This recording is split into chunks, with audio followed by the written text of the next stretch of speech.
Olá, meus irmãos e irmãs, sejam bem-vindos ao canal Vinícius Siqueira. E se você ainda não é inscrito aqui no canal, se inscreva aqui no canal e não esqueça de ativar o sininho das notificações. Todos os dias são postados vídeos abençoados aqui no canal para te abençoar. Vamos a mais uma palavra do Senhor. Pastor Cris Oyakhilome, destruindo fortalezas na mente. Estamos em guerra. Um dos pontos críticos que estabelecemos a partir do nosso discurso até agora é que as nossas palavras e atos são guiados pelos nossos pensamentos predominantes. Portanto, se não limitar e controlar os seus pensamentos, você se verá dizendo e fazendo coisas terríveis que jamais sonhou que poderia dizer ou fazer. Isso porque há um ataque constante do diabo contra a sua mente. Ele está sempre procurando atacá-la e poluí-la para poder torná-lo impotente e ineficaz nas coisas do espírito. A Bíblia nos mostra que estamos engajados em uma guerra espiritual em constante avanço. Porque, embora andando na carne, não militamos segundo a carne, 2 Coríntios 10, 3. Porque a nossa luta não é contra o sangue e a carne, e sim contra os principados e potestades, contra os dominadores deste mundo tenebroso, contra as forças espirituais do mal nas regiões celestes. Efésios 6, 12. Mas ela também nos faz saber que fomos equipados com um armamento divino que garante a nossa vitória, porque as armas da nossa milícia não são carnais, e sim poderosas em Deus, para destruir fortalezas, anulando nós sofismas e toda altivez que se levante contra o conhecimento de Deus, e levando cativo todo pensamento à obediência de Cristo, 2 Coríntios 10, 4 e 5. Você observará que Paulo, aqui, está falando sobre coisas que acontecem ou residem na mente, fortalezas, sofismas, pensamentos e toda a altivez, indicando que a nossa mente é o campo de batalha dessa guerra espiritual. Fortalezas, sofismas, pensamentos e toda altivez. Fortalezas, no contexto em que a palavra é usada em 2 Coríntios 10, 4, não se refere a uma estrutura física fortificada ou alguma força externa que o diabo levanta contra você. Refere-se a ideias, teorias, sofismas, raciocínios, crenças e etc., todos contrários à palavra de Deus, que atacam e capturam a mente das pessoas, fazendo com que elas pensem de uma determinada maneira e, consequentemente, impedindo-as de desfrutar sua herança em Cristo. Fortalezas também podem ser pensamentos que foram estabelecidos em sua mente, em resultado do seu histórico e da maneira como foi criado. Elas são formadas como resultado das coisas que você viu, ouviu e experimentou, e dos hábitos e do caráter que formou antes ou até mesmo depois de ter nascido de novo. Elas também podem ser crenças culturais e tradicionais que podem ser reconhecidas e aceitas como normas sociais. Mas tudo o que elas fazem é impedir que novos pensamentos vindos da parte de Deus entrem na sua mente. Na essência, as fortalezas são muros de contenção construídos em sua mente e que o impedem de avançar nas coisas de Deus. Por exemplo, alguém pensa: não vou ter êxito porque o avô e o pai dessa pessoa foram um fracasso. Outra pessoa diz: todas as vezes que algo de bom está prestes a me acontecer, o inferno se levanta e eu perco a minha oportunidade. porque essa foi a experiência que ela teve. Isso são fortalezas. Paulo também falou sobre toda a altivez, anulando nós sofismas e toda a altivez que se levante contra o conhecimento de Deus, 2 Coríntios 10, 5.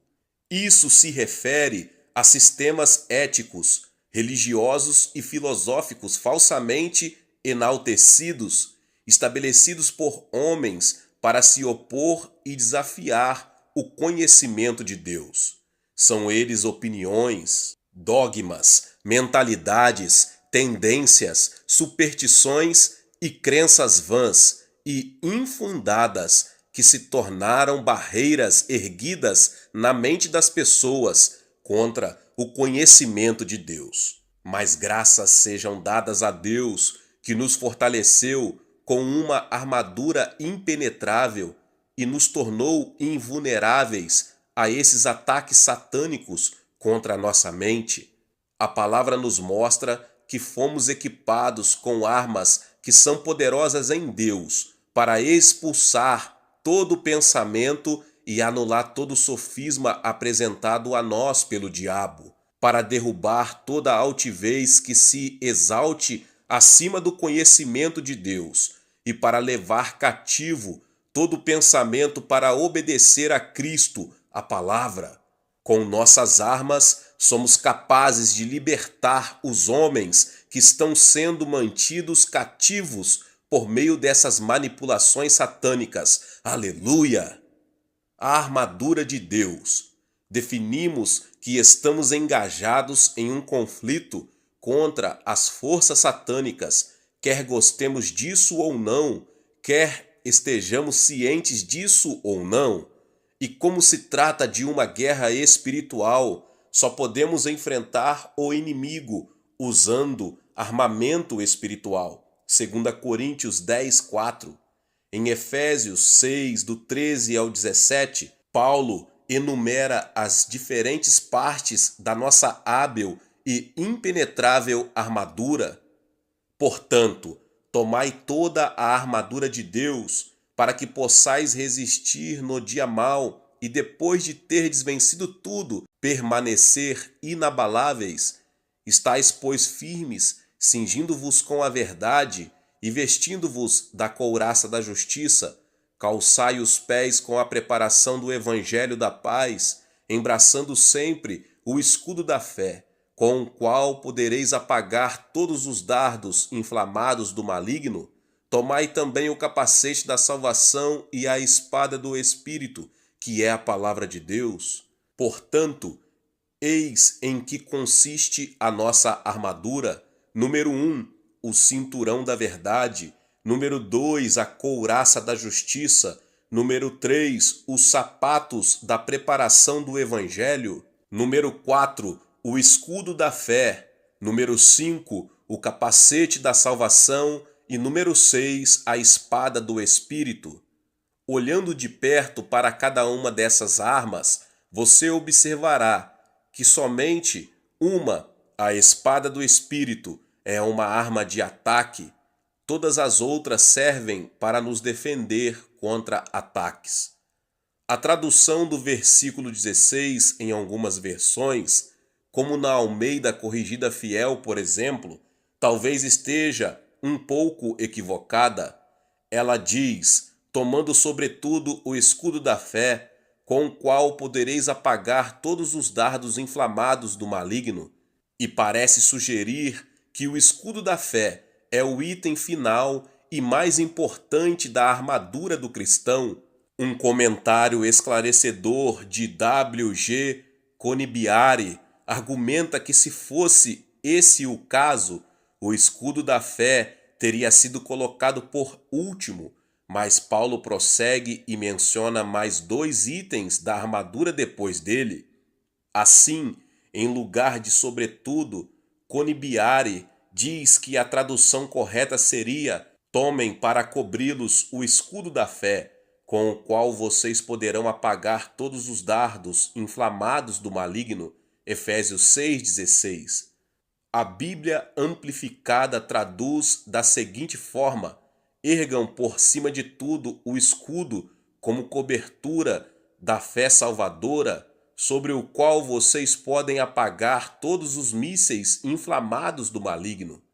Em seu ensinamento sobre a armadura cristã, Paulo traça um paralelo interessante com a armadura do soldado romano. A palavra grega traduzida como escudo aqui é túreos e é usado especificamente para se referir ao escudo empunhado pela infantaria romana pesadamente armada. Ele era grande e alongado, tinha cerca de 90 centímetros. Não era aquele escudo comparativamente pequeno e arredondado. Uma das armas mais perigosas da guerra antiga era o dardo inflamado, uma flecha com uma ponta de estopa embebida em piche. A estopa embebida em piche era acesa e a flecha inflamada era lançada contra o inimigo. Para combatê-la, o soldado romano, totalmente protegido embaixo e atrás do seu escudo, empunhava-a diante da flecha, que era apagada ao atingi-lo. Nesse versículo, Paulo estava dizendo que o seu escudo da fé deve ser grande e forte o bastante para proteger e defender você como um todo, de tal maneira que os dardos inflamados do maligno não atinjam nenhuma outra parte da sua armadura antes de qualquer coisa. Portanto, tome o seu escudo da fé para estar completamente protegido e apagar todos os dardos inflamados do maligno. Esses dardos inflamados são pensamentos que o diabo lança na mente das pessoas, e eles têm destruído vidas e famílias, arruinado negócios, causado guerras e destruído nações. Mas com o seu escudo da fé, você pode e deve apagar todos os dardos que o inimigo lançar contra você, derrotando os argumentos do desafiante. 2 Coríntios 10:3 diz: porque as armas que empunho não são de fraqueza carnal, mas poderosas na força de Deus para derrotar as fortalezas dos adversários. Por elas posso derrotar os raciocínios do desafiante e destruir todas as fortalezas altivas que se erguem contra o conhecimento de Deus e levar todo pensamento rebelde ao cativeiro e à submissão a Cristo. Versão Conibiare, tradução nossa. O que você usa para derrotar as fortalezas do adversário? A espada do Espírito, a palavra de Deus. Lembre-se de que essa é a única arma ofensiva do nosso arsenal. À medida que você medita, rumina e declara a palavra de Deus, essas barreiras construídas em sua mente e baseada nas coisas equivocadas que você ouviu e acreditou durante toda a sua vida vão desmoronando como as muralhas de Jericó. Glória a Deus! É por isso que amo ensinar e pregar a palavra, porque à medida que o faço, ideias e teorias equivocadas na mente dos homens com as quais eles conviveram por tanto tempo e as culturas e tradições ímpias sobre as quais edificaram suas vidas e sociedades começam a desmoronar, elas não podem resistir ao poder da palavra de Deus. E quanto aos argumentos do desafiante, você também os derrota com a espada do Espírito. Satanás é o desafiante da palavra de Deus. Quando Deus instruiu Adão a não comer da árvore do conhecimento do bem e do mal, Satanás, na forma de uma serpente, foi até Eva no jardim e questionou a palavra de Deus, e ela foi enganada. Gênesis 3, 1-6. Ele ainda continua a agir do mesmo modo hoje. Por exemplo, a palavra declara que pelas pisaduras de Jesus você foi curado, 1 Pedro 2,24. Mas o diabo lhe dirá: vamos lá, você acha mesmo que foi curado? Se está curado, então por que ainda sente essa dor? Você perceberá que ele desafiará o que Deus disse e tentará enganá-lo para que você duvide das bênçãos de Deus com seus argumentos e sugestões negativas. Mas você pode derrotar todos eles com a espada do Espírito e, como diz a versão de Conibiare de Efésios 6,13, tendo vencido todas elas, permanecer inabalável. Portanto, não ceda terreno e fique firme contra o diabo, enquanto declara a palavra de Deus e reivindica a sua herança em Cristo. Se colocar sua armadura, nada que o diabo lançar contra você poderá atingi-lo, e com a espada do Espírito você pode lançar a ofensiva contra ele e destruir as suas fortalezas. Glória a Deus! Lidando com pensamentos e emoções negativas. Em nossa definição de mente, dissemos que ela é responsável por processar sentimentos e emoções. Isso se refere mais particularmente a diferentes graus de afeição, de falta de afeição e paixão. Você pode ser mais ou menos amoroso com alguém ou em relação a algo. Então pode haver afeição ou falta de afeição. Você também pode ser apaixonado ou não por alguém ou por algo. Todas essas coisas são produtos da mente. Não fabrique preocupação e dor. Neemias 8:10. Disse-lhes mais: Ide, comei carnes gordas, tomai bebidas doces e enviai porções aos que não têm nada preparado para si, porque este dia é consagrado ao nosso Senhor. Portanto, não vos entristeçais, porque a alegria do Senhor é a vossa força. Quero que você observe o trecho que diz: Não vos entristeçais, porque a alegria do Senhor é a vossa força. A expressão não vos entristeçais não está adequadamente traduzida nessa versão, a Almeida Revista e Atualizada. No texto hebraico, a palavra traduzida como entristecer é atsabe, e significa esculpir, fabricar ou moldar a preocupação, a dor, a raiva, a insatisfação, o sofrimento, a mágoa. Então Neemias estava basicamente dizendo a Israel: não processem ou fabriquem esses sentimentos e emoções negativas de preocupação, dor, raiva, insatisfação, sofrimento ou mágoa, porque a alegria do Senhor é a sua força. Neemias tinha um foco aqui. Ele estava olhando para o povo como forte e não fraco, bem-sucedido e não fracassado, próspero e sem que nada lhe faltasse. Então ele disse para o povo não fabricar a preocupação ou a dor, porque essas coisas os desanimariam e os destruiriam. A alegria do Senhor é a sua força, e Deus quer que você seja forte na força que Ele colocou à sua disposição. Do contrário, Ele não poderá usar você. Lembre-se do que Ele disse a Josué: ser forte e muito corajoso, Josué 1:7. E agora Neemias nos diz que a força está na alegria do Senhor. Se Satanás quiser que você desagrade a Deus, ele irá atrás da sua alegria. É por isso que se Satanás quiser que você desagrade a Deus, ele irá atrás da sua alegria. Ele tentará impedi-lo de ser alegre e fará com que você culpe a todos os que o cercam pelos seus sentimentos e emoções negativas. Se ele tiver êxito, você perceberá que está constantemente irado e contrariado, porque alguém em algum lugar o ofendeu, o magoou ou o aborreceu. Então você passará a ter uma postura negativa.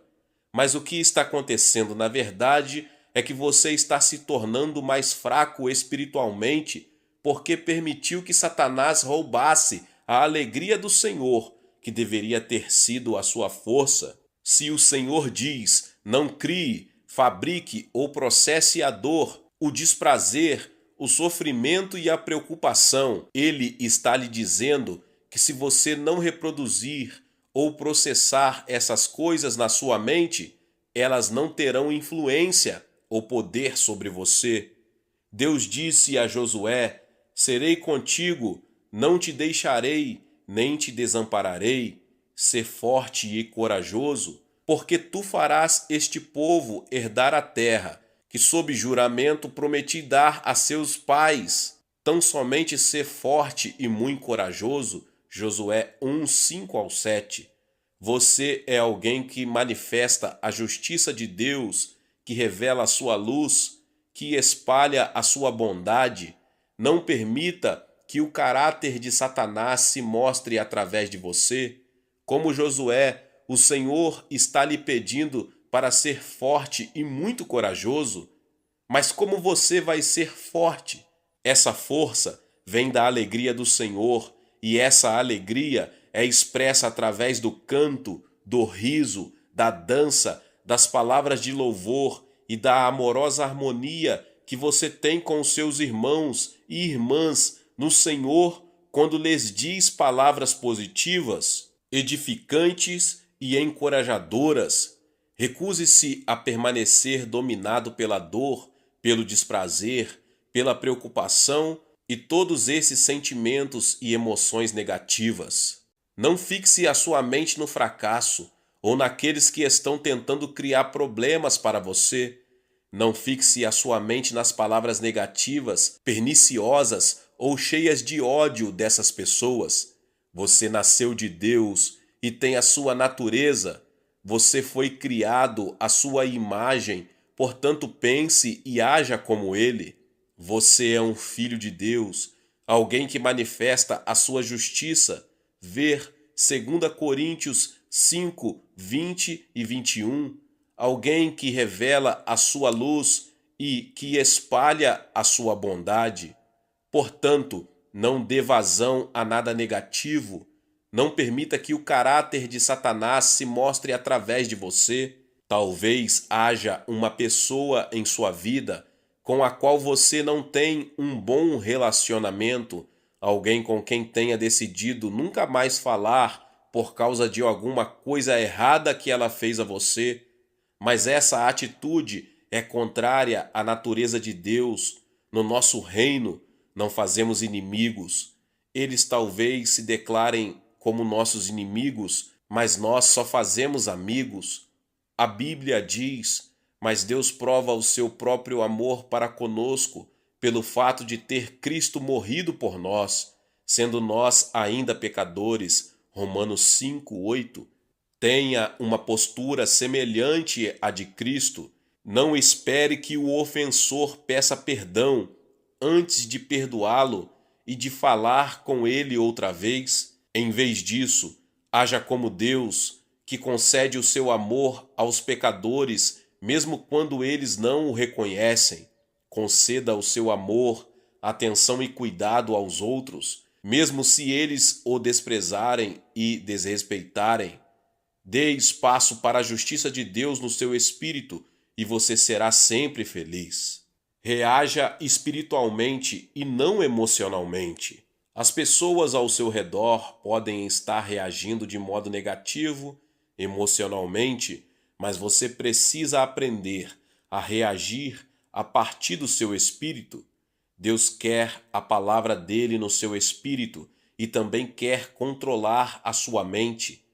É por isso que Paulo nos diz pelo Espírito: e vos renoveis no espírito do vosso entendimento. Efésios 4, 23.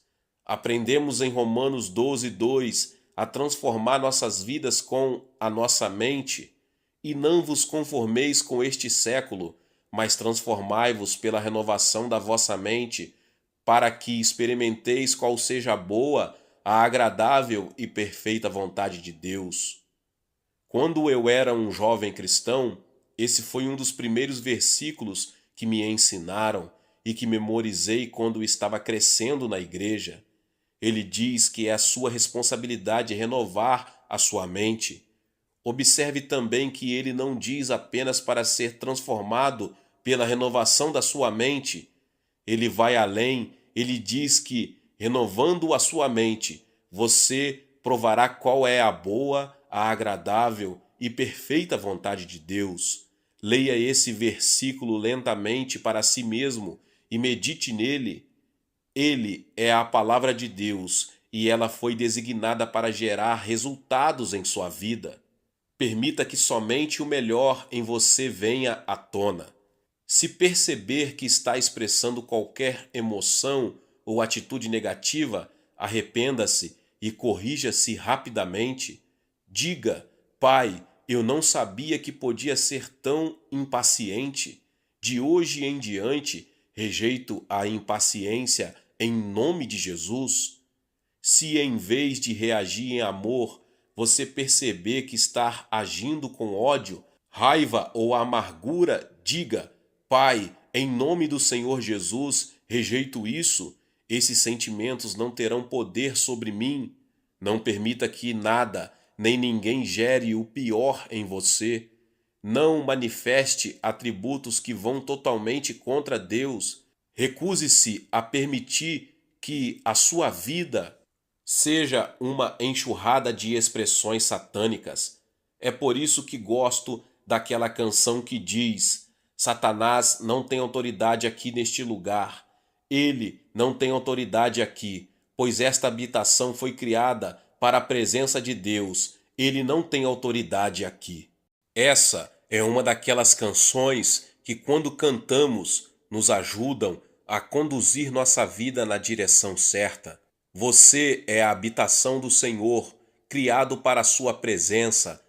Portanto, Satanás não tem autoridade em nenhuma área da sua vida. Se você perceber que a ira está tentando transbordar em você, diga: não, estou cheio do amor.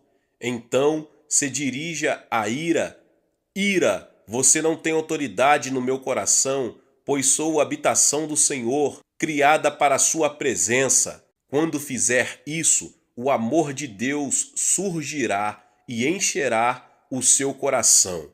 Glória a Deus. Glória a Deus. Deus abençoe a vida de cada um que ouviu essa palavra aqui no canal Vinícius Siqueira. E se você ainda não é inscrito aqui no canal, se inscreva e ative o sininho das notificações. Todos os dias são postados vídeos abençoados aqui no canal para te abençoar. Glória a Deus. Deixe também o seu like e não esqueça de compartilhar com mais pessoas essa palavra em nome de Jesus. Nos vemos nos próximos vídeos. Amém.